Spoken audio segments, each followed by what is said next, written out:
Right now, without thinking about it, you just took a breath. You didn't decide to. Your body did it while you were reading this sentence, just as it has done roughly 20,000 times today. And almost every single one of those breaths, you're doing it wrong. Not slightly wrong. Wrong in a manner that researchers now believe is quietly rewiring your nervous system, destabilizing your sleep, and shaping how anxious or calm you feel as a baseline trait of your personality. That sounds impossible. How wrong could breathing really be? The answer begins in a skull. In the 1970s, a dentist named Egil Haveld blocked the nostrils of young rhesus monkeys with small plugs, forcing them to breathe only through their mouths. Within a few years, their faces had visibly changed. Jaws dropped and lengthened, teeth crowded and misaligned, palates narrowed. When the plugs were removed, the changes did not fully reverse. Science journalist James Nestor found the same pattern in ancient human skulls. 10,000 years ago, your ancestors had wide palates, large nasal passages, and straight teeth. Modern skulls are different. Smaller jaws, narrowed airways, crowded teeth. These are not signs of evolution. They are signs of something going wrong. Your ancestors chewed constantly. Tough roots, raw meat, fibrous plants. That chewing pressure stimulated bone growth and kept the nasal passages open. When food softened, the jaw shrank. The airway narrowed, and breathing through the nose became harder, so humans began breathing through their mouths instead. That shift set off a cascade of consequences most people are still living with right now. Your nose is not just a passage. It is a full filtration, humidification, and pressure regulation system. It warms incoming air. It strips out bacteria and dust.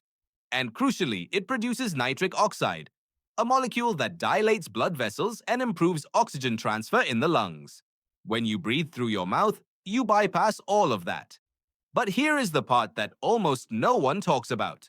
In the 1990s, a Ukrainian physician named Konstantin Buteyko made an observation that his colleagues dismissed as fringe, but that research has since validated. His patients with asthma, anxiety, and chronic fatigue all shared one habit. They were overbreathers, not breathing too little, too much. This seems wrong. More air should mean more oxygen, but it depends on carbon dioxide.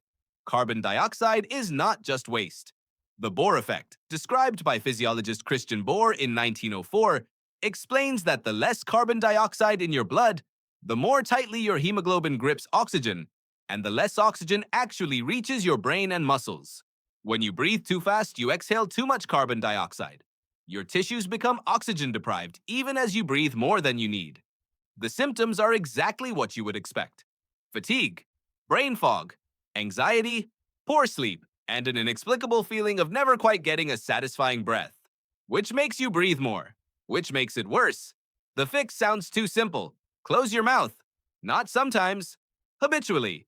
Researcher Patrick McKeown has documented what happens when people retrain towards slow, nasal, diaphragmatic breathing. Sleep improves. Anxiety decreases. In children, it can even influence jaw and palate development, reducing the need for orthodontics later. There is a number that keeps appearing in the breathing research: 6 breaths per minute. A 5-second inhale, a 5-second exhale, through the nose, diaphragm doing the work. Studies show this rate synchronizes your cardiovascular system and maximizes heart rate variability, one of the strongest markers of long-term health. Most people breathe between 12 and 20 times per minute. Right now, as you finish this, you are probably breathing a little differently than when you started. Maybe you closed your mouth. Maybe you slowed down. Maybe you noticed your chest rising when it should be your belly.